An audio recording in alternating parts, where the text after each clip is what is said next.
Kerja, main handphone mulu lu mana? Nat, siapa sih? Kan lu gak punya pacar. Sorry. Ini dari tadi ada yang ngechatin gue. Siapa? Ngajakin nikah. Buset. Mana maksa lagi. Katanya gak punya pacar lu. Ya gue tanya, dapet nomor gue dari mana aja, dia nggak bisa jawab.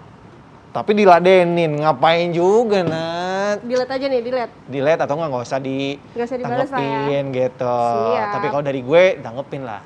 Nah, Tanggepin gimana? kalau gue yang Oh, ngechat ya. Kan gitu kerjaan. kan. Kerjaan atau nagih utang ke lu. Astagfirullah. Mana nih? Belum ada yang datang nih tamunya Iya. nih. Bentar, siapa tahu ada yang datang sini ternyata jodoh lu, Nad.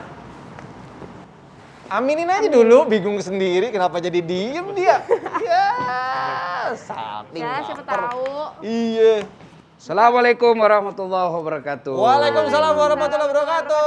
Selamat datang di Ngopi, ngobrol perihal iman. Kopi Toraja. Siap. Pak Ustadz, duduk Pak Ustadz, silakan. Ya, Sehat Pak Ustadz? sehat. Alhamdulillah. Pelanggan setia. Oh iya dong. Makanya Mas Kinos harus doakan saya terus sehat. Kalau saya sehat, rutin ngopi. Amin. Kalau saya sakit, nggak datang ngopi. Tapi kan biasanya kesini nggak bayar Pak Ustadz. Pelan-pelan juga, Bos. Pak Ustadz yang penting Pak Ustadz sehat. Ya. Doain sama Kino sehat terus. Panjang umur, sukses terus sama keluarga juga Pak Ustadz. Sama Didoain jodoh. juga dapat jodoh. Ini Nadia. Ya, Bukan ini buat Pak Ustadz kan? saya kalau berdoa, ya Allah, Heeh. saya sudah bersyukur atas jodoh yang Engkau berikan. Ini. Tuh, dengerin Nad. Siap. Namun jika engkau masih memberiku jodoh, dengan ikhlas aku menerimanya. Bisa gitu ya. Ujungnya kenapa begitu Pak Ustadz? Tapi benar Pak Ustadz, dan nama jodoh kan kita nggak tahu ya. Jodoh itu kan katanya Allah yang ngatur gitu Ya. kan. Betapa hebatnya Allah ya. Itu menyatukan pasangan yang entah dari mana, entah berantah, tiba-tiba kalau udah jodoh ketemu aja Pak Ustadz. Ya, kata orang, takkan lari jodoh dikejar. Cakep! Tapi jangan kau tinggal, karena kalau kau tidak mengejarnya, maka kau akan ketinggalan jodoh. Iya benar. Jadi kalau tidak dapat jodoh, dia jadi gasturi. Apa tuh Gus Turi? Gadis tua Republik Indonesia. Masuk Pak Ustadz, masuk. Itu tapi Pak Ustadz, kalau yang namanya nyari jodoh tuh perlu atau enggak, atau biarin aja? Ya, Allah yang harus membawakan. dong. Harus cari jodoh. Masa enggak? Enggak bisa. Tapi yang harus. mencari jodoh yang sesuai dengan syariat Islam gimana Pak Ustadz? Cuma kesalahan kita, dia cari jodohnya Nah. di mall. Cari Dengerin. jodohnya di warkop. Dengerin. Cari jodohnya di pabrik jodoh. Di mana tuh? Pabrik jodohnya ya Allah Subhanahu wa taala. Oh iya, Ya, minta. kemudian kalau kita sudah lihat itu cocok jodoh saya itu, berdoa kepada Allah, dibukakan pintu, dicocokkan, lalu harus ada action. Iya. Actionnya itu ya dekati. Tidak berarti kalau perempuan lalu tidak meminta lebih dulu, tidak. Ya. Boleh. Agama tidak melarang perempuan melamar laki-laki. Oh gitu. Iya. Khadijah, beliau dulu yang menyatakan kepada Rasulullah. Cuma pakai perantara. Tidak vulgar bahwa Muhammad saya senang sama-sama kamu. Iya. I love you so much Iya, Muhammad. iya. Tidak. Tapi beliau memakai perantara. Yaitu Nafisa. Nah, berbicara soal jodoh ini kan sudah dari kecil kita tahu itu ya. Mas Kino sudah dari kecil sudah tahu bahwa ada 3 rahasia Allah yang menjadi hak prerogatif Allah. Hak sepenuhnya ada pada Allah. Manusia tidak tahu. diberikan hak pengetahuannya soal itu. Pertama, ajal. Kematian. Itu kita sudah sangat yakin. Iya.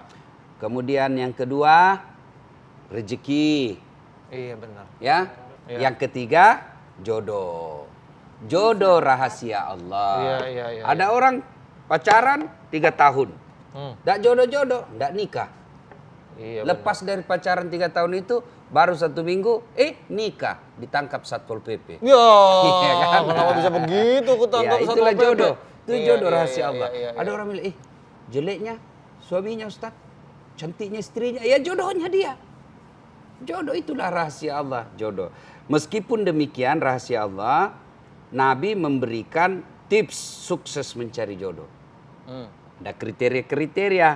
Ya, Nabi jelaskan, pilihlah seorang perempuan kalau dia lelaki, atau pilihlah seorang lelaki kalau dia perempuan. Karena 4 perkara yang menjadi jodoh kita. Nah, Yang pertama, kata Nabi, lihatlah kecantikannya. Li jamaliha. Cantiknya. Penting. berarti lihat fisik nggak salah dong Pak Ya, Ustadz? enggak salah. Oke. Ya, kenapa? Karena dia hampir 24 jam di depan kita. Ya. Pulang kantor, ada lagi sih dia kita ketemu. Mau tidur, dia lagi di depan kita. Iya, benar. Bangun-bangun, dia lagi. Pas mau sarapan, dia lagi. Jadi kalau jelek casingnya, pasti cepat ganti casing. Oh iya. Cantik. Iya. Tapi tidak boleh jadi pertimbangan utama. Ya. Sebab kenapa? Karena kalau kau menikah dengan kecantikan semata, maka siap-siap kecewa karena cantik pasti memudar. Setuju Pak Ustadz. Nah, yang kedua kata Nabi, ya lihatlah keturunannya. Kecantikan. Keturunan. Oke. Orang Jawa mengatakan bebet, bobot, bibit. Iya. Ya. Lihat dia keturunan. Keturunannya siapa? Siapa kakeknya, siapa bapaknya. Tapi dengan catatan dia tidak boleh menjadi pertimbangan utama.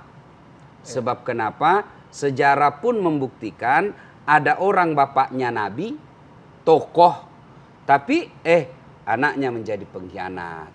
Iya, Sejarahnya Nabi Nuh alaihi salam. Oh iya. Sebaliknya ada juga bapaknya pengkhianat, penyembah berhala. Iya. Alhamdulillah anaknya menjadi nabi. Iya. Ibrahim alaihi salam. Iya. Ya, terah. Iya, terah. Ya. Iya. Kemudian yang ketiga kata Nabi, lihatlah kekayaannya. Oh, baru kekayaan. Ya, Nggak salah tuh lihat kekayaan. tidak salah ketika memilih orang yang kaya. Tetapi tidak berarti materialistik. Oke. Menjadikan materi sebagai pertimbangan itu bukan sesuatu yang melanggar agama, tapi yang dilarang materialistik. Oh. Ya, yang disebut materialistik, nih satu kafir, satu beda agama dengan kita, yang satu seagama, yang tidak seagama dengan kita, rumahnya sudah ada, mobilnya ada. Sementara yang seagama dengan kita, mobil rumah belum punya. Tapi kita lebih milih yang beda agama karena ada mobil dan rumahnya. Ini yang disebut materialistik. Oh, oke. Ya. Jadi belajar pada kisah ketika Salman Al-Farisi, ya, seorang pemuda bukan asli Madinah, kemudian bersahabat dengan Abu Ayyub Al-Ansari, pemuda Madinah kaya, kira-kira kalau sekarang ketua HIPMI, pengusaha muda.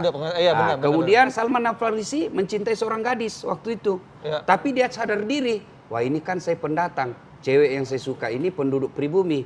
Bagaimana cara saya mendekatinya? Nanti dia tidak menyenangi saya. Nah, akhirnya pada saat itu Salman Al-Farisi meminta bantuan kepada Abu Ayyub Al-Ansari untuk mengantarnya. Untuk mengantar. Kemudian setelah sampai di situ, Abu Ayyub Al-Ansari ketuk pintu, Assalamualaikum warahmatullahi wabarakatuh. Dan diterima oleh orang tuanya, dibukalah pintu. Kemudian setelah itu dibuka pintu, diperkenalkan. Abu Ayyub Al-Ansari berkata, ini saudara saya, sahabat saya dipersahabatkan, dipersaudarakan oleh Rasulullah atas nama agama. Ya. Nah, dia datang untuk melamar anak gadismu. Nah, ketika dia lamar anak gadisnya, lalu bapaknya berkata, baik saya tanya dulu anak gadis saya karena dia yang mau menikah. Iya. Nah, dilihat, diminta pendapatnya. Bapaknya berkata, kau intip itu dua anak muda nak. Nah itu, kau kenal itu? Yang satu saya kenal, ya Abu Ayyub Al-Ansari. Ya. Kalau yang satu saya tidak kenal. Itu temannya itu yang kamu tidak kenal, dia datang melamarmu. Bagaimana menurutmu? Dia tanya anaknya, dia tanya pendapatnya. Mendengar itu apa jawaban anaknya? Pak, kalau Abu Ayyub Al-Ansari melamar saya terima. Tapi kalau itu saya tidak. Kenapa saya tidak kenal? Pekerjaannya juga tidak jelas. Nah, bapaknya lalu berkata, saudaraku, anakku memilih kalau kamu yang lamar Abu Ayyub diterima, tapi kalau ini dia tidak. Bagaimana perasaan Kinos kira-kira? Saya pengen nangis Pak Nah, Ustadz. pasti marah kan? Coba Iya. ya, saya ajak. Kinos temani saya melamar. Iya, Ternyata kamu iya. yang disenangi. Iya. Kan marah kalau saya di Makassar. Saya tahu kok begitu ndak saya kasih ikut. Iya, nggak diajak gitu Ya, kan. akhirnya Abu Ayyub Al-Ansari mengatakan, ini bagaimana pendapatmu Salman? Dengar kata Salman.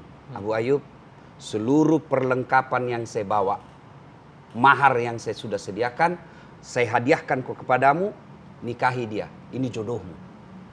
Luar biasa. Nah, perempuan ini memilih Abu Ayyub Al-Ansari kenapa? Karena dia mapan.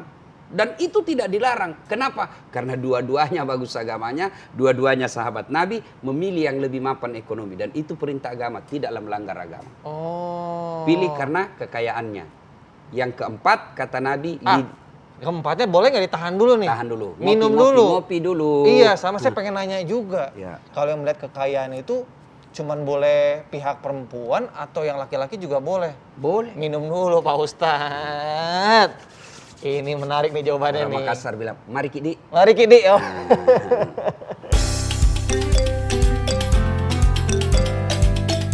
Jodoh itu di tangan Tuhan. Mas Gusti percaya atau setuju nggak? Bukannya di tangan Satpol PP. Waduh.